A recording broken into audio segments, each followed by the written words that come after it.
ہند میں انوکھا مرکز تحفظ دین، یہ دین کا ترجمہ ہے مرکز تحفظ دین۔ السلام علیکم ورحمۃ اللہ وبرکاتہ۔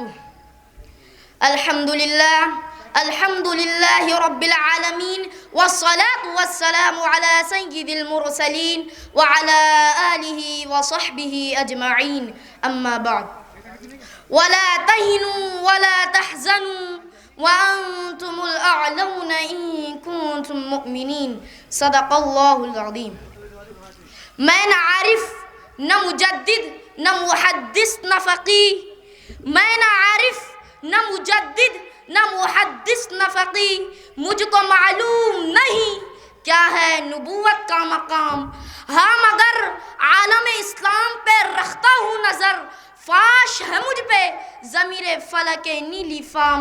عصر حاضر کی شب تار میں دیکھی میں نے، عصر حاضر کی شب تار میں دیکھی میں نے، یہ حقیقت کہ ہے روشن صفت ماہ تمام۔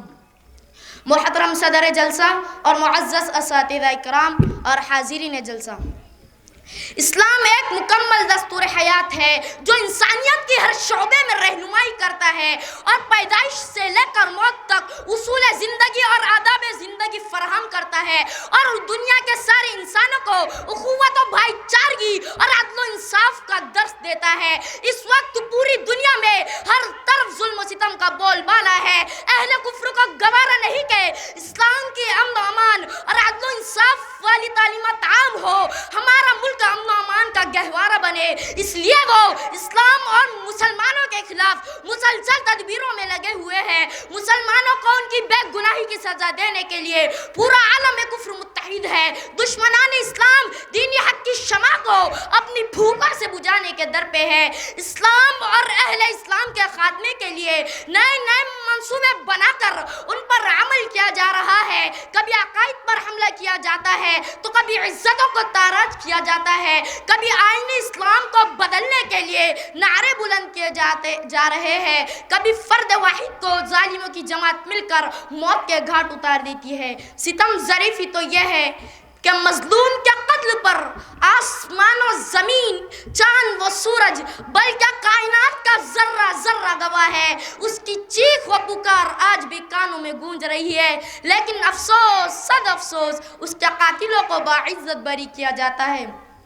ظلم و زیادتی کرنے والوں سے اظہار ہمدردی کا معاملہ کیا جاتا ہے، سنگین جرائم کرنے پر انہیں شاباشی دی جاتی ہے، گویا شرف و عزت اور تحفظ و وقار کے سارے حقوق ان قاتلوں، ڈاکوؤں، درندوں، بدکاروں اور لوٹیروں کے لیے مخصوص ہو کر رہ گئے ہیں۔ ہمارے ادارے تباہ ہو رہے ہیں، ہماری حکومت کا ڈھانچہ ہل گیا ہے، پورا ملک زیر و زبر ہو رہا ہے، کسی کو کسی پر اعتماد نہیں رہا، ہندوستانی جمہوریت کی چولے ہل گئی اور انسانیت جا بلب ہے۔ غضب کے غرداب پڑ رہے ہیں، عظیم طوفان زور پر ہے۔ غضب کے غرداب پڑ رہے ہیں، عظیم طوفان زور پر ہے۔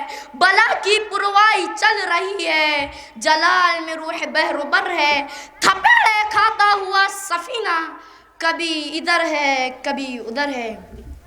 حضرات، آج مسلمانوں کو جس دشمن کا سامنا ہے وہ بڑا ظالم اور بے مروت ہے۔ اس کی 100 سالہ تاریخ اس بات کی شہادت دیتی ہے کہ اس کے پنجہ استبداد نے لاکھوں انسانوں کو موت کے گھاٹ اتار دیا اور ہر جگہ انسانوں کے خون سے اللہ کی زمین کو لالازار کیا ہے۔ دشمن اسلام نے اسلام کے قلب و جگر پر اتنے تابڑ توڑ حملے کیے کہ اگر دنیا میں کوئی دوسری امت ہوتی، کوئی دوسرا مذہب ہوتا تو کب کا اپنی ہستی کو گم کر چکا ہوتا، لیکن وہ اسلام ہی تھا جو ہر چوٹ کے بعد تازہ دم ہوتا رہا، کیونکہ اسلام کی فطرت میں قدرت نے لچک دی ہے، اسلام کی فطرت میں قدرت نے لچک دی ہے، اتنا ہی یہ ابھرے گا جتنا کہ دبایا جائے گا۔ لہذا ضرورت اس بات کی ہے کہ آج امت مسلمہ کے نوجوان جذبہ ایمانی سے پر، سنت نبوی سے سرشار اور یقین کامل کے ساتھ میدان عمل میں آئے اور حالات کے تقاضوں کو سمجھ کر اسلامی مشن کو آگے بڑھائے. حکومتیں بنتی رہیں گی, حکمران تبدیل ہوتے رہیں گے, عروج و زوال کی تاریخ رقم ہوتے رہیں گی, لیکن اگر ہم دین و مذہب کے وفادار رہے اور اسلامی تشخص باقی رکھا تو انشاءاللہ ہم کامیاب ہوں گے. اللہ تعالیٰ کا ارشاد ہے وَلَا تَهِنُوا وَلَا تَحْزَنُوا وَأَنْتُمُ الْأَعْلَوْنَ إِن كُنتُم مُؤْمِنِينَ وَمَا تَوْفِيقِي إِلَّا بِاللَّهِ. السلام علیکم ورحمۃ اللہ وبرکاتہ. ہے ہند میں انوکھا مرکز تحفظ دین, یہ دین کا ترجمہ ہے مرکز تحفظ دین.